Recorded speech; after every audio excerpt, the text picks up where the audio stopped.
Harold, we got talking the other night, a bunch of us, about who we thought the sexiest woman alive was. You think this way sometimes, don't you? Sometimes, most of the time. Yeah, really, eh? Who did you say?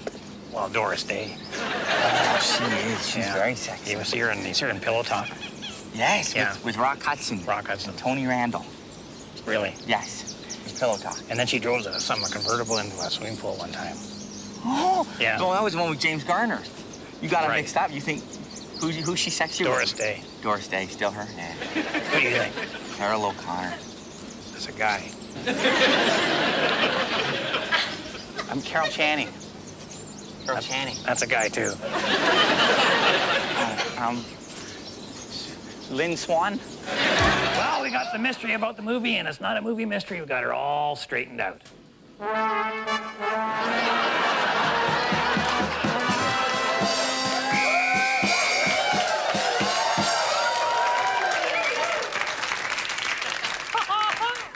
Hello, Tiffany. Don't even laugh. I just heard the film crew's here. They're gonna film a remake of Some Like It Hot. That's the comedy where the two guys get dressed up and then one of them they get to sleep with Marilyn Monroe. That's being played by Demi Moore. And I heard this rumor comes straight from the top. Yeah, it does, Harold. I started it. What? No.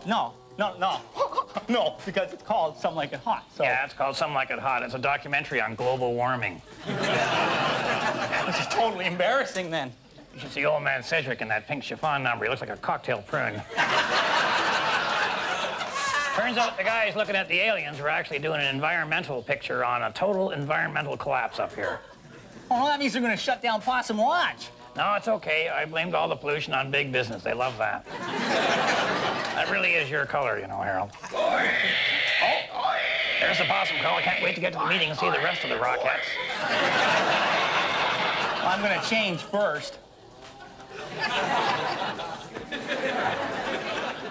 My wife is watching. I'll be coming straight home after the meeting. And I won't be wearing women's clothing, so please don't confuse me with your sister. You can join in this. Oh, excellent. Don't marry a woman with stuff between her teeth. Her teeth. Make sure she flosses above and beneath. Up and down. Regular brushing is the only good way. Yep. You don't wanna see what she's eaten that day. Not for me, thank you. 'Cause whenever she smiles, it's like a buffet. Don't marry a woman with stuff between her teeth. You ever see one of these? It's called a GPS, which stands for, well, who cares? The point is, this thing uses satellites to tell you where you are, which means that every man can have a $500 reason not to ask for directions. But that isn't nearly as good as what I've come up with. I got myself these animal tags that have the little transmitters in them they use to track animals. You've probably seen them on those nature shows where some animal lovers are trying to protect the species by shooting them with a tranquilizer dart and then stapling one of these in their ear. Well, here's what I've done. I've made earrings, and I put one of those little transmitters into every pair. But here's the best part. I made a whole whack of these earrings, and I gave the prettiest pair to my wife, Bernice. She's out right now, but I'm sure she's wearing them, okay? That's way better than GPS, eh? Because GPS only tells me where I am. Hey, if I'm having a good time, I don't care where I am.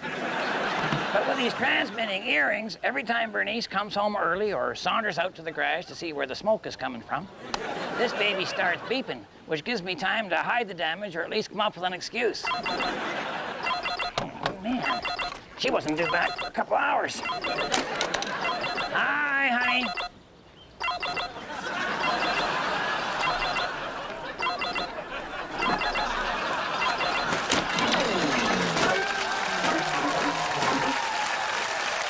Portion of the show, we feature those three little words men find so hard to say.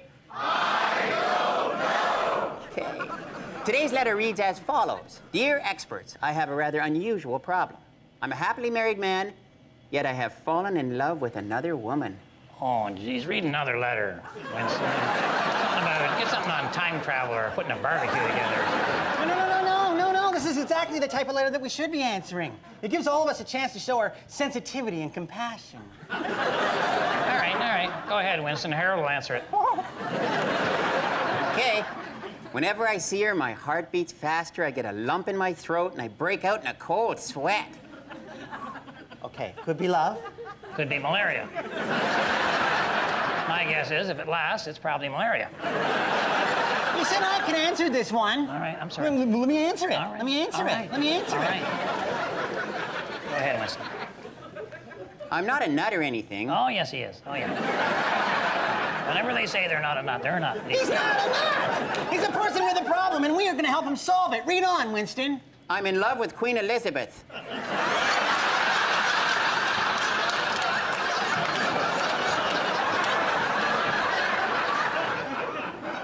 Should I tell my wife now or wait until I'm king? Signed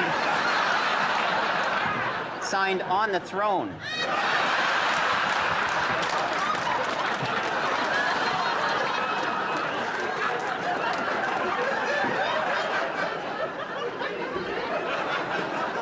Okay, I'm going to need a minute. Well, I'm not. Don't tell your wife a thing until you become king. That way, if she gives you any grief at all, you can have her locked up in Scotland. That's not how you become king. I mean, for instance, what's the name of the husband of Queen Elizabeth right now? Prince Philip. Prince Philip. Exactly, not King Philip. See, marrying the Queen doesn't automatically make you king.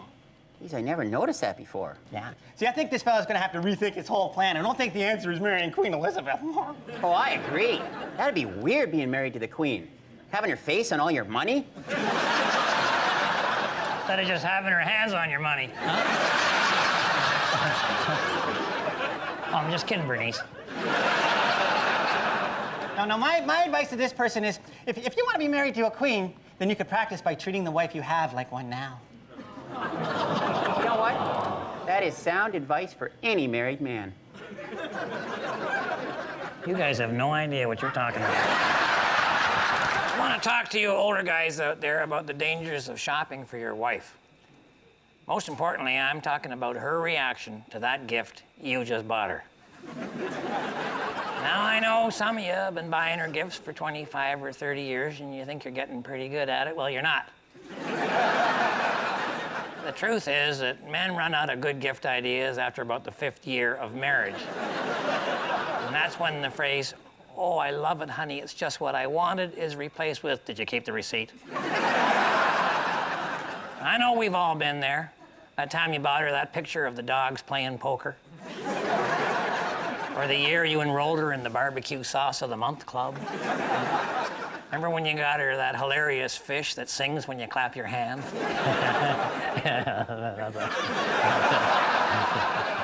I'll tell you what the good news is, eh? You don't have to get too upset about it because all you gotta remember is one important thing when you're shopping for your wife.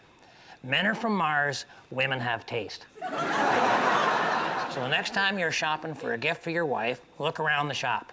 If you see something kind of special, something unique, something that you would honestly like to have for yourself, get the heck out of there, because, buddy, you're in the wrong store. Remember, I'm pulling for you. We're all in this together. Just got back from the plumbing store in town. Place was jammed to the eyeballs. That's because the plumbing store is also the community theater. They're having auditions this week for another one of their yawn fests. I went in there for a piece of drain pipe, but I ran out of time, so just gonna reinstall the old one here. It's still good.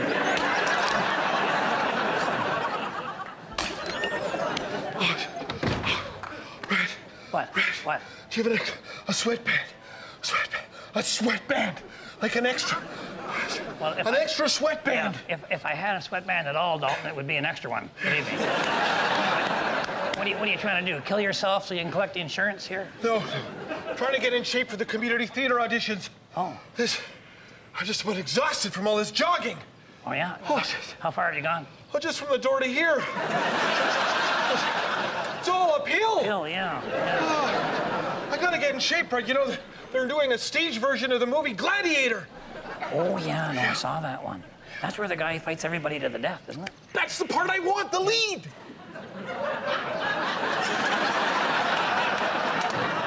That's going to take a fair bit of acting. No. Well, I'll be ready, Red. And get this. They've already cast the love interest. Oh, yeah? Flinty McClintock's wife. Oh, my gosh. Wow. That's a pretty good-looking woman to be hanging out with a guy like you, huh? Yeah. Well, that's show business. I gotta go. Yeah. Oh, Dalton. How does Anne Marie feel about you doing the hoochie coochie with Flinty's wife? I'll cross that bridge when I come to it. Yeah, Dalton. You better be under that bridge when you come to it. I guess it must be pretty confusing to be a teenage boy in this day and age with all the TV ads saying sex, sex, sex, and your friends saying sex, sex, sex, and the music videos saying sex, sex, sex, and your parents saying, how was school today? It was a lot different in my day.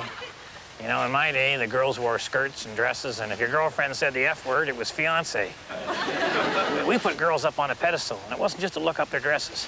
But I guess we were wrong, because in the last 20 years, the women have gone for the equality thing, and they've almost worked their way down to our level.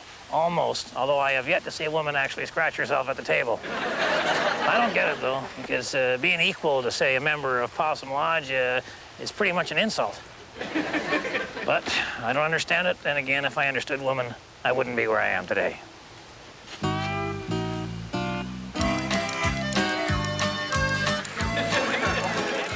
The show. And on this week's portion of the experts, we have experts my Uncle Red and, of course, his good friend, Mr. Dougie Franklin.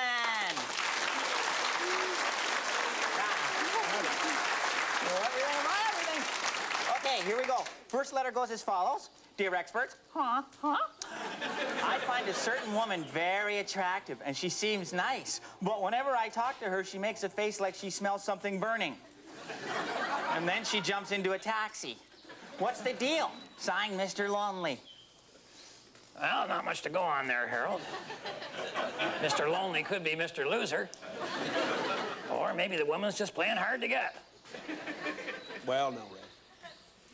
It's been my experience. Women don't play hard to get. They are hard to get.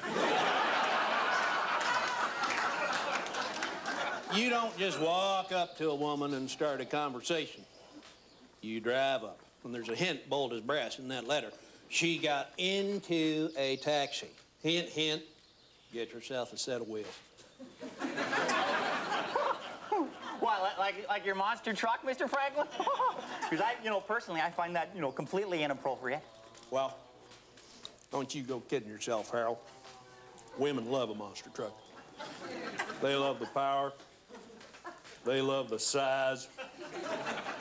Women love all that rubber. What about the eye contact, though, Dougie? You're up the monster truck there. Don't you need something shorter like a van or a pickup truck? Make you have that eye-to-eye thing that they recommend in those magazines that Bernice buys.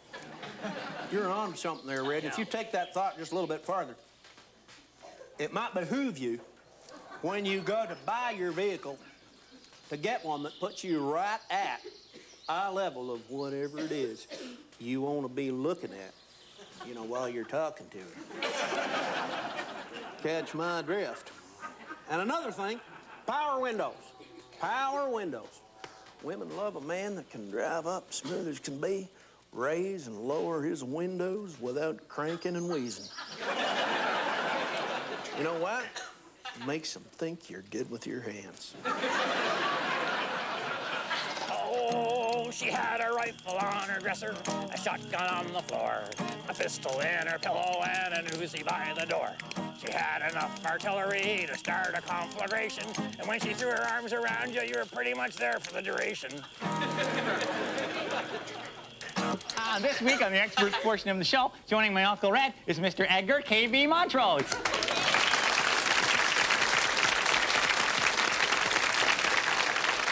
Okay, here goes the letter, and it's from Helen in Helena, Montana. Helen of Helena. And that's cool, right? Because, alrighty, I'll just read. Dear experts, I'm driving a 6-year-old car, which is needing more and more repairs, but I'm sure all the local mechanics are cheating me because I'm a woman. How can I get fair service? Okay, just get your husband to take it into the shop. I'll fix it up. Well, now, if this Helena's from Helen, and it sounds like she is, Yeah. that's not solving her problem, Red. What I recommend is something I call 4 on the floor and 1 in the tank. One what in the tank? Stick of dynamite. You put 4 sticks of dynamite on the floor and 1 stick of dynamite in the tank, and kaboom! No more expensive car repairs. Excuse me, but I think blowing up cars is kind of missing the point. This woman just wants to be treated fairly. All right, just go on into the shop there and tell them that your husband is the government inspector who gives the auto mechanics license and the service stations inspections and all that kind of stuff, and tell him that he's the one that wants the car fixed. You wouldn't believe the service I get in restaurants when I pretend I'm the health inspector. Well, no, you just don't get it, Red. What the woman wants is to be able to walk into any gas station, look the mechanic right square in the eye, explain the problem, and get treated fairly. Exactly. You are so sensitive, Mr. Montrose. No, okay, now, I've got another plan, what I call 4 in the pockets and 1 taped to your head. Now, believe me, nobody gets better service or more respect than a human bomb. Up in the north, many people have come to rely on the bush pilot. In our area, many people have come to blame the bush pilot. That's because it's Buzz Sherwood. Hey, Buzz. Red Green, my good friend. How are you? Don't hurt me. I'm so glad you're here. And Harold, how are my fellow travelers today? Well, we're fine. Good. What are you doing here, Buzz? Well, I'm assessing the condition of my aircraft and its maintenance level, and I fear it is unflight-worthy and dangerous. Are you feeling okay? Red, I've never felt better. I've met a woman. Oh, man. She belongs to a very special church. We talked. Well, we didn't talk so much as we shared an experience, and I have decided to embrace their ways. And I'm so glad I did. She's taught me how to tame the beast within. Well, she's not here right now, so maybe you could let the beast out the one more time. I need a bit of a favor. Can you fly for me, Buzz? Oh, no more flying, Red. Only my spirit flies now. Would you be interested in buying some of my possessions? All monies raised go to the greater oneness.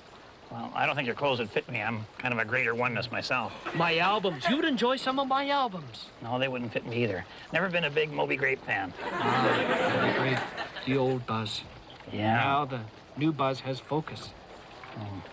Excuse me, I have to close the circle within now and become as one with it.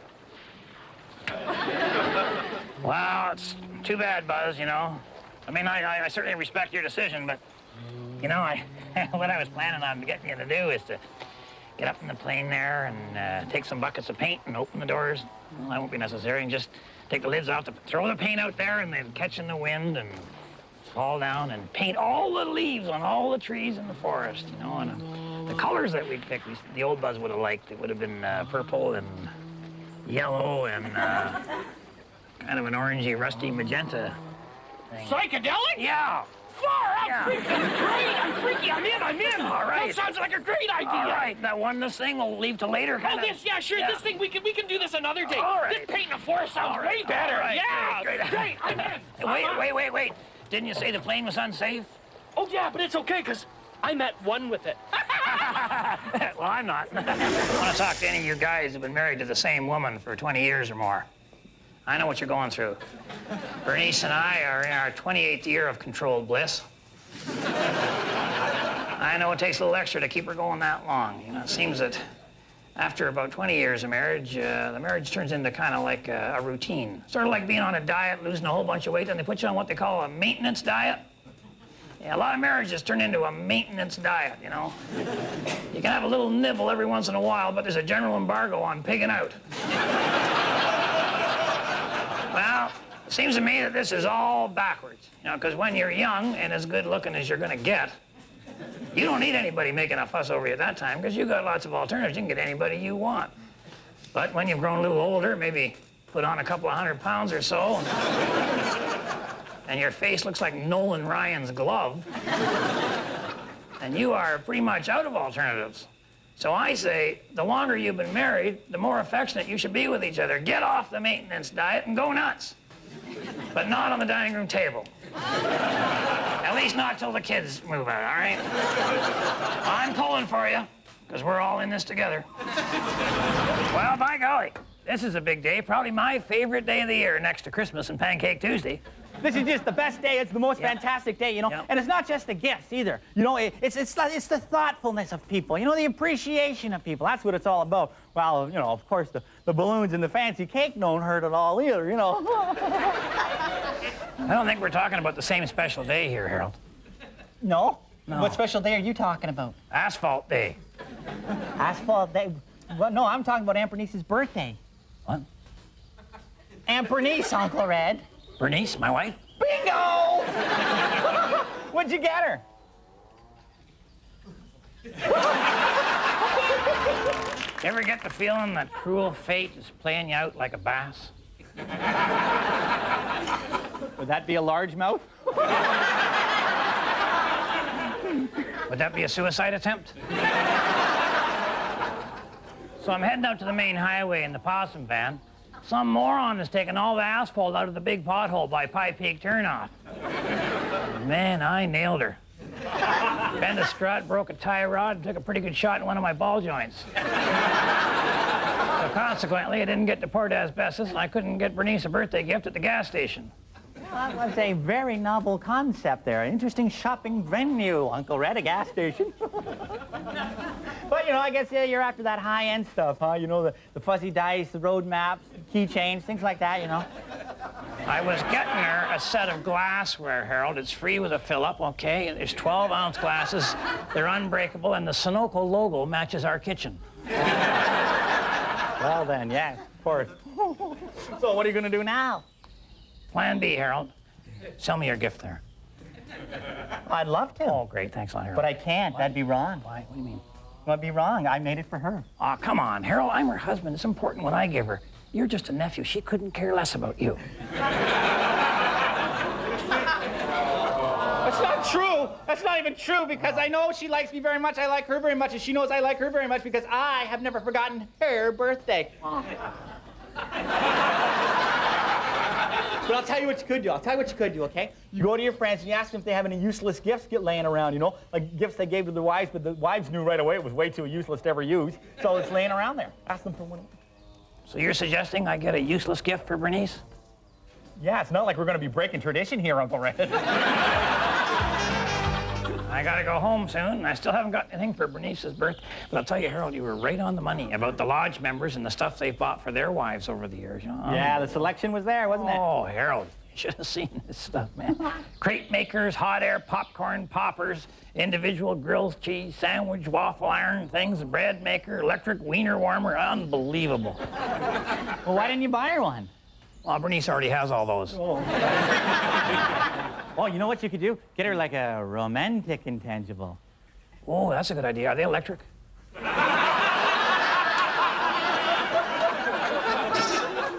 No. Oh. No. Well, it's like one time, right? I had this crush on a girl, right? Yeah. So I gave her a poem.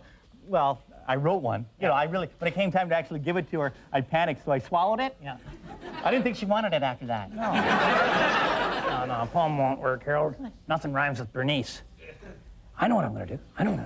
I'm gonna build her something, all by myself, right in the workshop. That's what I'll do. Yep.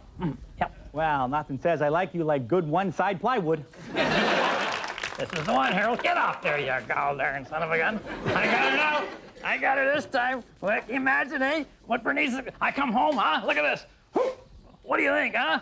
A desk set, Harold, a desk set. That's a gas-powered pencil sharpener right there. We got a 1-ton hole punch. Huh? Hey?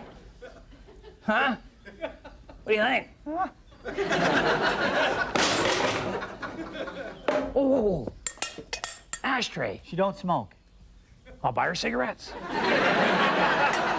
Oh, come on, Harold, sell me your present. No can do. I worked hard on it. It's from me to her. It's sentimental. It means so much more to me. $50. Sold. All right, good. Let's get this frilly stuff off here so she knows it's from me. What is this, a cushion here? It's needlepoint. I worked really hard on that. To Aunt Bernice, with love, your nephew Harold. Meeting time, Uncle Red. Well, I guess I'll go down there. I'll probably see you there in a minute. Huh? You'll be down in a minute? Or actually, you look a little down already.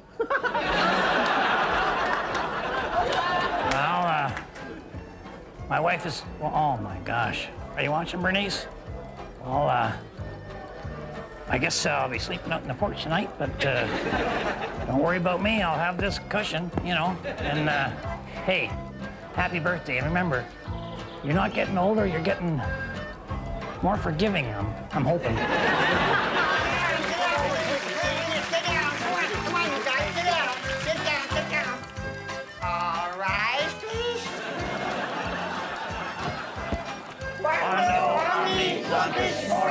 Sit down.